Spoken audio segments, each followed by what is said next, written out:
Hello दोस्तों, नमस्कार। स्वागत है एक बार फिर से आप सभी का अपने प्रिय चैनल पर। दोस्तों आपको बता दें जो अभी की सबसे बड़ी खबर आ रही है, जहां पर अमेरिकी राजदूत ने पीओके को बताया आजाद कश्मीर, तो भारत ने दिया दो टुक जवाब। बताएंगे दोस्तों आखिर अमेरिकी राजदूत का और क्या रहा बयान, साथ ही साथ आपको बताएंगे दोस्तों जहां पर भारत चीन के बीच हालातों को लेकर विदेश मंत्रालय का सबसे नया और लेटेस्ट बयान निकलकर सामने आया है। दोस्तों बताएंगे क्या कहा गया है, साथ ही साथ बताएंगे जहां पर अपने ही घर में हमले झेल रहा अमेरिका वो भारत को बता रहा है असुरक्षित। बताएंगे दोस्तों क्या कहा गया है अमेरिका की तरफ से भारत को लेकर दोस्तों, और साथ ही साथ आपको बताएंगे जहां पाकिस्तानी विदेश मंत्री बिलावल भुट्टो ने अलापा है कश्मीर का राग। बताएंगे इस बार क्या कहा दोस्तों। साथ ही साथ जरूरी खबरों में आपको बताएंगे जहां मोदी सरकार किसानों को इस तरीके से दे रही है फसल के लिए 15 लाख रुपए। दोस्तों बताएंगे क्या है मोदी जी की ये योजना दोस्तों, तो हर तरह की जानकारी आपको भी बताने वाले हैं, तो आराम से बने रहेगा वीडियो के अंत तक। और अभी खबरों में आगे बढ़ने से पहले हमेशा की तरह मानते हैं कि मोदी जी हैं तो हर चीज संभव है, और अपना भारत देश जल्द ही मोदी जी के नेतृत्व में नंबर 1 कंट्री और डेवलप्ड कंट्री बन जाएगा। तो इस वीडियो का भी कर दीजिए लाइक, चैनल को कर दीजिए सब्सक्राइब, बेल आइकन दबाइए, साथ ही कमेंट बॉक्स में लिख दीजिएगा जय हिंद। जी हाँ दोस्तों, तो चलते पहली और सबसे बड़ी खबर की तरफ, जहां पर अमेरिकी राजदूत ने पीओके को बताया आजाद कश्मीर, तो भारत ने दिया दो टुक जवाब। जी हाँ, भारत ने अमेरिकी राजदूत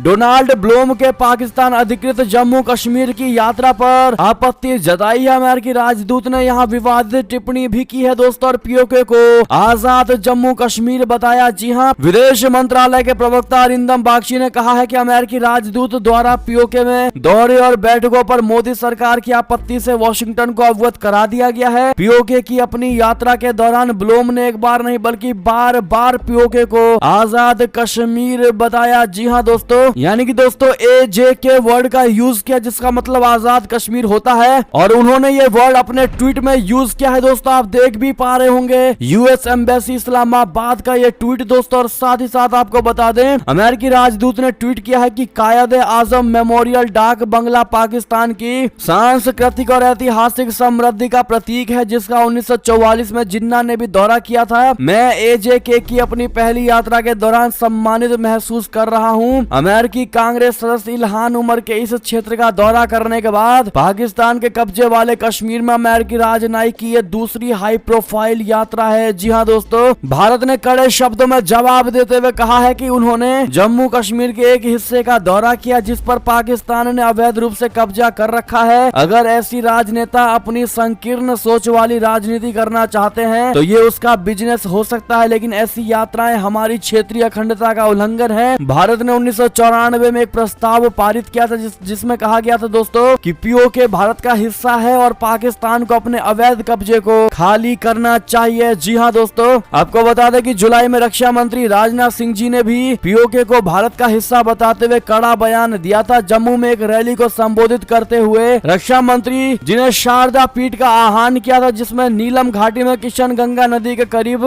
स्थित हिंदू देवी सरस्वती के मंदिर के खंडर हैं, जिन्हें शारदा भी कहा जाता है। मुजफ्फराबाद से लगभग 150 किलोमीटर की दूरी पर स्थित वो स्थल कश्मीरी पंडितों के लिए धार्मिक महत्व रखता है। जी हाँ दोस्तों, ऐसे में पीओके जो कि दोस्तों भारत का वैध रूप से दोस्तों हिस्सा है जिस पर पाकिस्तान ने कब्जा जमा रखा, और ऐसे में अमेरिका के इस राजदूत के द्वारा पीओके को आजाद कश्मीर बताया जाना दोस्तों जानबूझकर की गई हरकत के तौर पर देखा जा रहा है, क्योंकि जम्मू कश्मीर को लेकर दोस्तों पूरा विश्व जानता है कि ये विवादित क्षेत्र है जिस पर पाकिस्तान ने कब्जा किया हुआ, और ऐसे में इन टर्म्स का यूज करना बहुत गलत साबित हो सकता है। ऐसे में आप दोस्तों आप लोग अमेरिकी राजदूत को क्या जवाब देना चाहेंगे, साथ ही साथ भारत द्वारा दिए गए इस जवाब से संतुष्ट है या और भी कुछ कहा जाना चाहिए था दोस्तों, अपनी राय अवश्य दीजिएगा। और पाकिस्तान को एक वर्ड में पीओके के बारे में क्या कहना चाहेंगे आप लोग बताइएगा जरूर, और साथ ही साथ इस वीडियो को शेयर करना मत भूलिएगा व्हाट्सएप, फेसबुक, ट्विटर पर, ताकि हर कोई ये खबर देख सके। साथ ही साथ दोस्तों एक और बड़ी खबर की बात करें जहां भारत चीन के बीच हालात अब भी सामान्य नहीं। जी हां, विदेश मंत्रालय ने दिया है ये बयान। आपको बता दें भारत ने शुक्रवार को कहा कि पूर्वी लद्दाख में स्थिति पूरी तरह से सामान्य होने के स्तर तक नहीं आई है और इसके लिए अभी कुछ कदम उठाए जाने बाकी है। विदेश मंत्रालय के प्रवक्ता अरिंदम बागची ने चीनी दूत सुन वेईदोंग के दावे के कुछ दिन बाद ये टिप्पणी की है दोस्तों। वेईदोंग ने कहा था पूर्वी लद्दाख में स्थिति समग्र रूप से स्थिर है क्योंकि दोनों पक्ष पक्षों ने जून 2020 में गलवान घाटी में हुई झड़पों के आपात कदम उठाए, जिससे हालात सामान्य हो गए। बागची से जब चीनी राजदूत की टिप्पणियों के बारे में पूछा गया तो उन्होंने कहा कि स्थिति के पूरे तरह सामान्य होने के लिए कुछ कदम उठाए जाने की जरूरत है। विदेश मंत्रालय के प्रवक्ता ने कहा कि भारत इस बात पर कायम है कि वो सीमा पर सामान्य स्थिति बहाल होने के लिए तनाव कम होने के बाद सैनिकों की वापसी की उम्मीद करता है, जिससे दोनों पड़ोसी देशों के बीच संबंध सामान्य होने का मार्ग प्रशस्त हो सके। उन्होंने कहा कि हम वहां तक नहीं पहुंचे हैं। मैं ये नहीं कहना चाहूंगा कि स्थिति सामान्य है। कुछ सकारात्मक कदम उठाए गए हैं, लेकिन कुछ कदम अभी भी उठाए जाने बाकी है। एक और बड़ी खबर की बात करें, जहां पर घर में हमले झेल रहा अमेरिका भारत को बता रहा है असुरक्षित। अपने नागरिकों को जम्मू कश्मीर जाने से किया मना। जी हां दोस्तों, पाकिस्तान की यात्रा करना हो सकता है खतरनाक। अमेरिका ने अपने नागरिकों को चेतावनी दी है दोस्तों, और साथ ही साथ भारत के जम्मू कश्मीर को लेकर भी चेतावनी दी। आपको बता दें, अपने देश में हमले झेल रहे अमेरिका ने भारत के लिए नई ट्रेवल एडवाइजरी जारी कर दिया है। नई ट्रेवल एडवाइजरी में अमेरिकियों से भारत की यात्रा करते समय सावधानी बरतने की हिदायत दी है। एडवाइजरी में कहा गया है कि क्राइम और टेररिज्म के कारण भारत की यात्रा करते समय अधिक सावधानी बरतने के लिए कहा गया है। इसके साथ साथ उन्हें जम्मू कश्मीर के केंद्र शासित प्रदेश की यात्रा नहीं करने की सलाह भी दी गई है। जी हां दोस्तों, शुक्रवार को जारी की गई नई एडवाइजरी में अमेरिकी विदेश विभाग ने इंडिया ट्रेवल एडवाइजरी लेवल को घटाकर 2 कर दिया है। दोस्तों, इससे पहले भारत को लेवल 1 में रखा गया था। एक दिन पहले ही अमेरिका ने एक अलग एडवाइजरी जारी करते हुए भारत के पड़ोसी मुल्क पाकिस्तान को लेवल 3 पर रखा है, जिसमें अमेरिका ने अपने नागरिकों को आतंकवाद एवं सांप्रदायिक हिंसा की घटनाओं के मद्देनजर पाकिस्तान, खासकर उसके अशांत प्रांतों की यात्रा की अपनी योजना पर पुनर्विचार करने का परामर्श दिया है। जी हां दोस्तों, अमेरिकी विदेश विभाग ने कहा कि क्राइम और टेररिज्म को देखते हुए भारत को लेकर यह एडवाइजरी जारी की गई है और लेवल को घटाया गया है। एडवाइजरी में कहा गया है कि आतंकवाद और अशांति के कारण केंद्र शासित प्रदेश जम्मू कश्मीर की यात्रा न करे। जी हां दोस्तों, विभाग ने अपनी एडवाइजरी में हिंसक अपराध, पर्यटन स्थलों पर हो रहे हमलों का जिक्र किया है। जी हां दोस्तों, ऐसे में अपने घर के हमले तो अमेरिका से झेला नहीं जा रहा दोस्तों, और भारत को सुरक्षित बताने की कोशिश कर रहा है। ऐसे में आपका जवाब तो बनता ही है दोस्तों। देखते हैं भारत के नागरिक क्या जवाब देते हैं अमेरिका को। साथ ही साथ बड़ी खबर आपको बता दें, जहां प्रधानमंत्री मोदी जी के साथ एक मंच पर आएंगे रशिया के यूक्रेन के राष्ट्रपति जो बाइडेन भी होंगे मौजूद। मिलेगी बहुत बड़ी जिम्मेदारी। बता दें, युद्ध शुरू होने के बाद पहली बार रूस के राष्ट्रपति व्लादिमीर पुतिन और यूक्रेन के राष्ट्रपति वोलोडिमीर जेलेंस्की एक मंच पर आ सकते हैं। जी हां दोस्तों,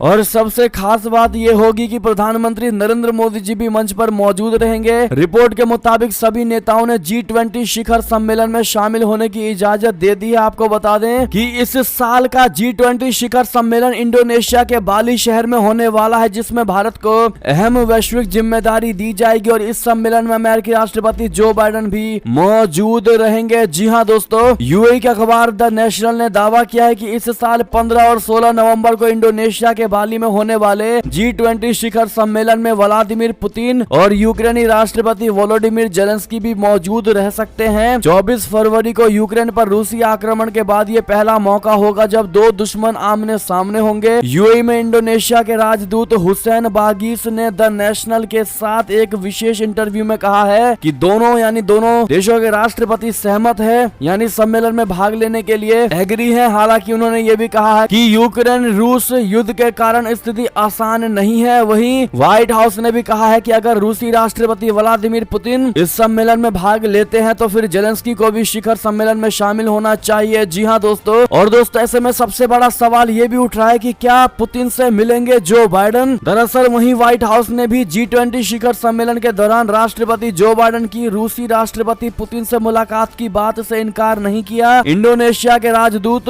बागीस ने कहा कि दोनों राष्ट्रपतियों की मेजबानी को लेकर तैयारियां तेजी से चल रही हैं। उन्होंने कहा कि अभी तक ये तय नहीं है और हम अभी तय कर रहे हैं कि उन्हें किन होटलों में रखा जाएगा, उन्हें अलग अलग होटलों में ठहराया जाएगा और उनका मिलने का क्या तरीका होगा और मिलने के लिए किन किन का नाम शामिल होना होगा। ऐसे में दोस्तों देखना होगा आने वाले समय में कि G20 को लेकर और क्या क्या बड़ी अपडेट और बड़ी जानकारी आती है। दोस्तों सबसे पहले आपको बताएंगे, अगर चैनल पर नए हैं तो चैनल को सब्सक्राइब करके बेल आइकन जरूर दबा दीजिएगा दोस्तों, और वीडियो लाइक करना बिल्कुल मत भूलिएगा जिन्होंने लाइक नहीं किया है। और बड़ी खबर की बात करें, जहां पाकिस्तान के विदेश मंत्री बिलावल भुट्टो ने बर्लिन में अलापा कश्मीर का राग, कहा हर जगह लागू हो अंतरराष्ट्रीय कानून। जी हाँ दोस्तों, पाकिस्तान के विदेश मंत्री बिलावल भुट्टो ने शुक्रवार को बर्लिन में एक प्रेस कॉन्फ्रेंस की और इस दौरान बिलावल भुट्टो ने कश्मीर का राग अलापा। जी हाँ, भुट्टो ने कहा कि जम्मू कश्मीर में मानवाधिकारों का गंभीर उल्लंघन हो रहा है। उन्होंने कहा कि जम्मू कश्मीर विवाद के शांतिपूर्ण समाधान के बिना दक्षिण एशिया के अंदर शांति संभव नहीं है। बिलावल भुट्टो ने कहा कि अंतरराष्ट्रीय कानून हर जगह लागू होना चाहिए। जी हाँ, बर्लिन में जर्मन समकक्ष एना लेना बारबॉक के साथ संयुक्त प्रेस वार्ता के दौरान पाकिस्तान के विदेश मंत्री बिलावल भुट्टो ने कहा कि हम भारत अधिकृत कश्मीर का मुद्दा उठाते रहेंगे क्योंकि हमारा मानना है कि अंतरराष्ट्रीय कानून हर जगह लागू होना चाहिए। उन्होंने कहा कि संयुक्त राष्ट्र के प्रस्ताव का हर जगह सम्मान होना चाहिए। जी हाँ दोस्तों, ऐसे में हर बार दोस्तों जो भी मंच पाकिस्तान को मिल जाता है दोस्तों, वहां से सबसे पहले कश्मीर का राग ही पाकिस्तान अलापता है। जी हाँ दोस्तों, ऐसे में ये साफ देखा जाता है कि पाकिस्तान कश्मीर को लेकर दोस्तों कितना ज्यादा पागल हुआ बैठा है दोस्तों, लेकिन कश्मीर भारत का था, है और रहेगा। ऐसे में मुनासिब यही होगा दोस्तों कि पाकिस्तान कश्मीर का सपना देखना छोड़ दे। जी हाँ दोस्तों, आप लोग क्या कहते हैं कमेंट में राय सुझाव जरूर दीजिएगा और बिलावल भुट्टो को क्या सजेशन आप लोग देना चाहेंगे बताइएगा जरूर। साथ ही साथ एक और बड़ी खबर आपको बता दें, जहां पर 9 महीने में 6 भारतीय कैदियों की मौत, विदेश मंत्रालय ने पाकिस्तान को दिखाया आईना। जी हाँ दोस्तों, पाकिस्तान में पिछले 9 महीने में 6 भारतीय कैदियों की हुई है मौत। बड़ी बात दोस्तों ये है कि इन कैदियों की सजा पूरी हो चुकी थी, उन्हें जेल से रिहा करना था, लेकिन पाकिस्तान ने ऐसा नहीं किया। अब विदेश मंत्रालय ने पाकिस्तान के इस रवैये पर नाराजगी व्यक्त की है, जोर देकर कहा है कि भारतीय कैदियों की सुरक्षा की पूरी जिम्मेदारी पाकिस्तान की है वो इससे पीछे नहीं हट सकता है। जी हाँ दोस्तों, विदेश मंत्रालय ने जारी बयान में कहा कि 6 भारतीय जिसमें 5 मछुआरे हैं कि पाकिस्तान की कस्टडी में पिछले 9 महीने के भीतर मौत हो गई है। इन 6 कैदियों की सजा पूरी हो चुकी थी, लेकिन पाकिस्तान ने उन्हें गैर कानूनी तरीके से डिटेन रखा और भारत की तमाम अपीलों के बावजूद भी उन्हें रिहा नहीं किया गया। आगे बयान में कहा गया है कि पाकिस्तानी जेलों में हो रही भारतीय कैदियों की मौत एक चिंताजनक ट्रेंड है। ये मुद्दा पाकिस्तान हाई कमीशन के सामने उठा दिया गया है। जी हाँ दोस्तों, ऐसे में दोस्तों जब सजा कंप्लीट हो गई थी उसके बावजूद भी उनको रिहा नहीं किया गया और रिहा जब किया भी गया दोस्तों तो उनकी मौतें हो चुकी थी। ऐसे में अगर आप भी मानते हैं कि पाकिस्तान चाहता ही नहीं था उनको रिहा करना और उनको बलपूर्वक मारा गया है दोस्तों, तो अपनी राय सुझाव आप लोग जरूर दीजिएगा। और साथ ही साथ अब भारत को क्या कदम उठाने चाहिए दोस्तों बताना मत भूलिएगा। एक और खबर की बात करें, जहां पर चीन पर अमेरिका लगाने जा रहा है लगाम, एक दांव से चारों खाने चित होगा ड्रैगन। बता दें, चीन पर लगाम लगाने के लिए अमेरिका लगातार कोशिश में जुटा हुआ है। इसी कड़ी में शुक्रवार को जो बाइडेन प्रशासन ने आयात के नए नियम जारी कर दिए हैं। इसके तहत अमेरिकी टूल्स की मदद से कहीं भी सेमीकंडक्टर बनाए जा सकेंगे और चीन द्वारा बनाई जा रही चिप पर रोक लग सकेगी। और इस नए आयात नियम के जरिए अमेरिका चीन की तकनीक और मिलिट्री के क्षेत्र में बढ़त को धीमा करना चाहता है। साथ ही अमेरिका चाहता है कि उसके सहयोगी देश भी चीन के ऊपर इसी तरह का प्रतिबंध लगाएं। इस बारे में पत्रकारों से बात करते हुए प्रशासन के वरिष्ठ अधिकारियों ने इस बारे में जानकारी दी है। उन्होंने कहा कि ये नियम विदेशी फर्मों द्वारा चीन को एडवांस चिप बेचने या उन्हें चिप बनाने के लिए टूल्स की सप्लाई से रोकता है। हालांकि उन्होंने ये स्वीकार किया है कि वो आश्वस्त नहीं है कि सहयोगी देश भी ऐसा ही कुछ करेंगे। साथ ही साथ बड़ी खबर आपको बता दें, जहां पर परमाणु हथियारों पर जो बाइडेन ने दुनिया को चेताया, कहा पुतिन मजाक नहीं कर रहे। जी हां, रशिया और यूक्रेन के बीच भीषण युद्ध पिछले कई महीनों से जारी है। स्थिति जमीन पर अभी भी विस्फोटक बनी हुई है दोस्तों। ऐसे में परमाणु हमले की आशंका को भी नकारा नहीं जा रहा है। अब अमेरिका के राष्ट्रपति जो बाइडेन ने भी रशिया यूक्रेन युद्ध पर बहुत बड़ा बयान दिया है। उन्होंने जोर देकर यानी एम्फसिस करके कहा है कि दुनिया अर्मागेड्डोन के करीब पहुंच गई है। जी हां, असल में अर्मागेड्डोन शब्द बाइबल में इस्तेमाल होता है। इसका मतलब होता है कि दुनिया अपना आखिरी युद्ध लड़ने वाली और इसे सबसे विनाशकारी युद्ध माना जाता है जिससे दुनिया तबाह हो जाएगी। अब जो बाइडेन ने रशिया यूक्रेन युद्ध के लिए इसी शब्द का इस्तेमाल किया है। उनका ये कहना बताता है कि जमीन पर स्थिति चिंताजनक बनी हुई और पुतिन की परमाणु वाली धमकियां भी मजाक नहीं है। जी हाँ दोस्तों, इस बारे में राष्ट्रपति जो बाइडेन कहते हैं कि व्लादिमीर पुतिन तब मजाक नहीं कर रहे थे जब वे परमाणु हथियार इस्तेमाल करने की बात करते हैं। आखिरी बार क्यूबन मिसाइल क्राइसिस के दौरान हमने अर्मागेडोन वाली स्थिति देखी थी। बात करें एक और खबर की दोस्तों, जहां पर पाकिस्तान के पूर्व प्रधानमंत्री इमरान खान का बहुत बड़ा दावा, कहा 4 लोग मेरी हत्या का प्लान बना रहे। जी हां, पाकिस्तान में अपनी खोई राजनीतिक जमीन को वापस पाने में जुटे पूर्व प्रधानमंत्री इमरान खान का दावा है कि 4 लोग उनकी हत्या की प्लानिंग कर रहे हैं। मियांवली में एक जलसा को संबोधित करते हुए उन्होंने कहा कि एक टेप में उनके 4 लोगों के नाम हैं, अगर उन्हें कुछ होता है तो वो उनके नाम जाहिर कर देंगे। पाकिस्तान तहरीक इंसाफ पार्टी के प्रमुख इमरान खान का नाम हाल ही में हुए ऑडियो लीक मामले में भी सामने आया है। ये पहली दफा नहीं है जब उन्होंने अपने कत्ल की साजिश का दावा किया हो। जी हां, इमरान खान को पाकिस्तान के प्रधानमंत्री पद से इस्तीफा देना पड़ा था। उसके बाद खान और उनकी पार्टी ने कई मौकों पर उनकी मौत की साजिश को लेकर दावे किए हैं। एक और खबर की बात करें दोस्तों, जहां पर पीएम जेसिंडा अर्डन ने प्रधानमंत्री मोदी जी को न्यूजीलैंड आने का दिया न्योता। जी हां दोस्तों, न्यूजीलैंड की प्रधानमंत्री जेसिंडा अर्डन ने भारत के प्रधानमंत्री नरेंद्र मोदी जी को न्यूजीलैंड आने का निमंत्रण दिया। ये न्योता उन्होंने ऑकलैंड में विश्व सद्भावना कार्यक्रम में भाग लेते हुए दिया है, जो NIET फाउंडेशन और इंडियन विंकेंडर द्वारा संयुक्त रूप से आयोजित kiwi Indian hall of fame पुरस्कारों का एक हिस्सा था। इस कार्यक्रम में प्रधानमंत्री नरेंद्र मोदी जी के गवर्नेंस मॉडल और सफल शासन पर आधारित 2 पुस्तकों का अनावरण भी किया गया। इस दौरान भारत के विदेश मंत्री डॉक्टर S जयशंकर भी मौजूद थे। अपने संबोधन में अर्डन ने कहा कि न्यूजीलैंड और भारत के बीच बहुत सी चीजें एक जैसी हैं। उन्होंने कहा कि दोनों देशों के बीच संबंध मजबूत हो रहे हैं और आने वाले समय में आपसी साझेदारी की व्यापक संभावनाएं हैं। जी हां दोस्तों, ऐसे में क्या प्रधानमंत्री नरेंद्र मोदी जी को दोस्तों न्यूजीलैंड की यात्रा करनी चाहिए? आपकी जो भी राय हो बताइएगा जरूर। एक और खबर की बात करें, जहां पर तालिबान और पाकिस्तान के संबंध को लेकर सबसे बड़ी खबर, हर अफगान को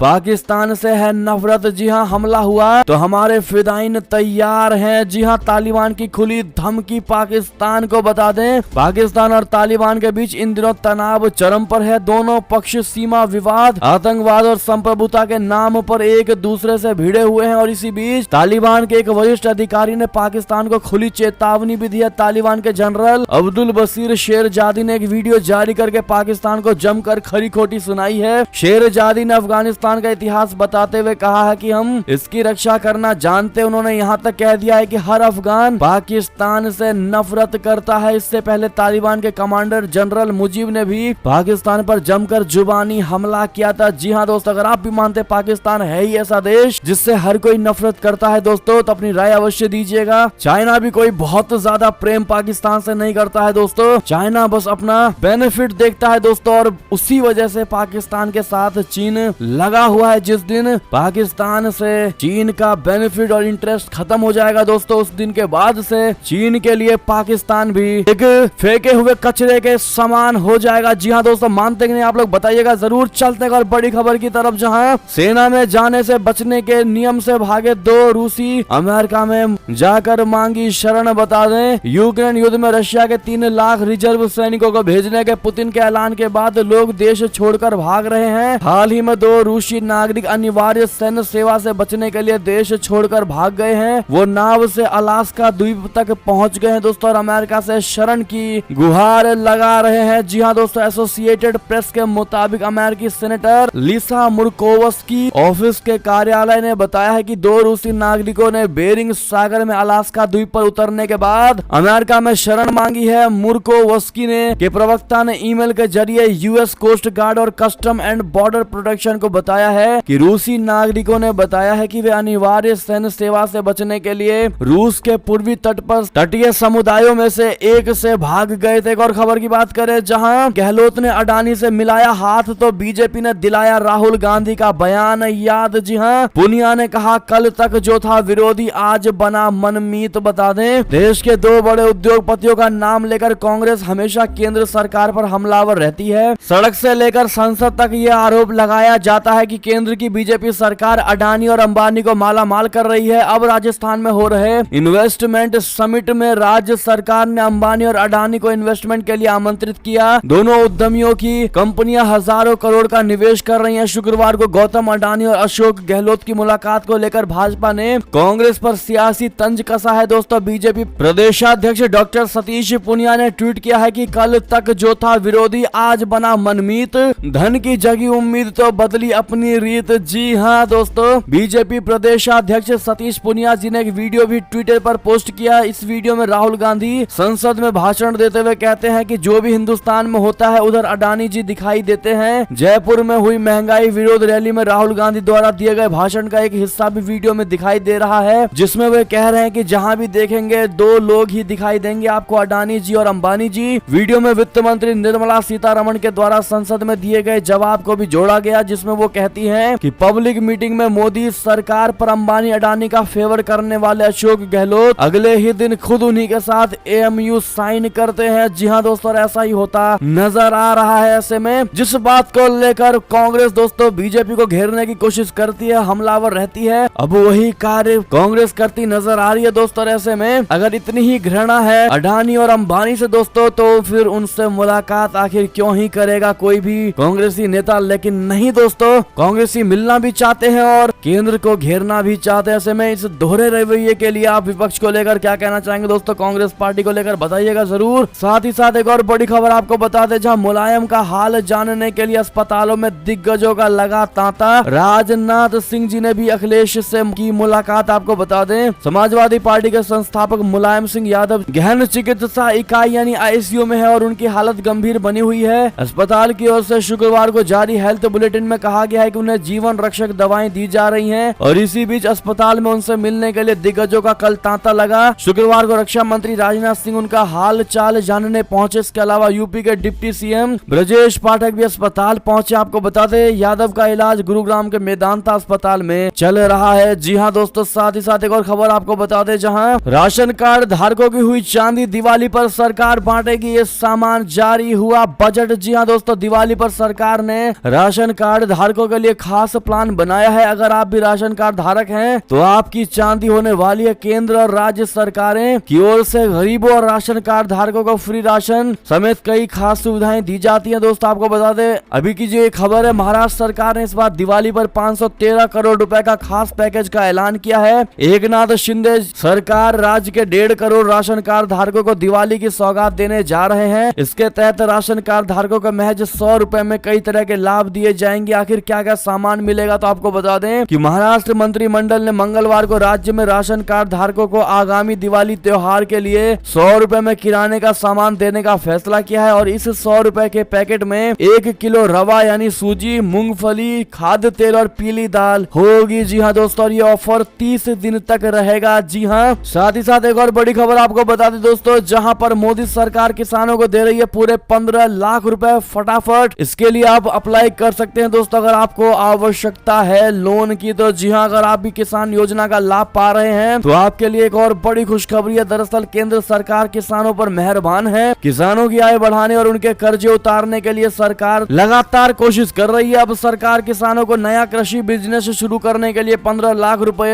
मुहैया करा रही है। दोस्तों आपको बता दें कैसे आप इस योजना का लाभ उठा सकते हैं। दरअसल किसानों की आर्थिक मदद के लिए सरकार ने प्रधानमंत्री किसान FPO स्कीम की शुरुआत की और इस स्कीम के तहत फार्मर्स प्रोड्यूसर ऑर्गेनाइजेशन को यानी FPO को 15 लाख रुपए दिए जाएंगे, यानी एज अ लोन दिया जाएगा। दोस्तों सरकार देश भर के किसानों को नया कृषि बिजनेस शुरू करने के लिए वित्तीय सहायता देगी और इस स्कीम का लाभ लेने के लिए 11 किसानों को मिलकर एक ऑर्गेनाइजेशन या कंपनी बनानी होगी। इससे किसानों को कृषि से संबंधित उपकरण या फर्टिलाइजर्स, बीज या दवाएं खरीदने में काफी आसानी होगी। कैसे आवेदन कर सकते हैं दोस्तों, ये सारी जानकारी हमने स्क्रीन पर दे दिया है, आप देख ही पा रहे होंगे। इसी बीच अगर आपके मन में कोई भी डाउट हो, कोई भी सवाल हो दोस्तों, तो आप कमेंट में जरूर पूछेगा। साथ ही साथ ये थी अब तक की सारी बड़ी खबरें। आपको हमारी खबर कैसी लगी दोस्तों, आशा करता हूँ बहुत अच्छी लगी होगी। अगर थोड़ी भी अच्छी लगी है तो इस वीडियो को भी अपने भाई बंधुओं में व्हाट्सएप, फेसबुक, ट्विटर के जरिए पूरे भारत में शेयर करना बिल्कुल मत भूलिएगा दोस्तों। और अभी कर दीजिए इस वीडियो को लाइक, चैनल को कर दीजिए सब्सक्राइब, बेल आइकन दबाइए, साथ ही कमेंट बॉक्स में लिख दीजिएगा जय हिंद जय भारत। तो मिलते हैं आपसे अगली बड़ी खबर में दोस्तों, तब तक अपना ख्याल रखिएगा। आप सभी का बहुत बहुत धन्यवाद साथ देने के लिए, साथ बने रहने के लिए, और खबरों का सिलसिला लगातार हमारे चैनल पर जारी है तो अपडेट रहना बिल्कुल मत भूलिएगा। मिलते अगली खबर में। जय हिंद जय भारत, जय श्री राम, वंदे मातरम, हर हर महादेव।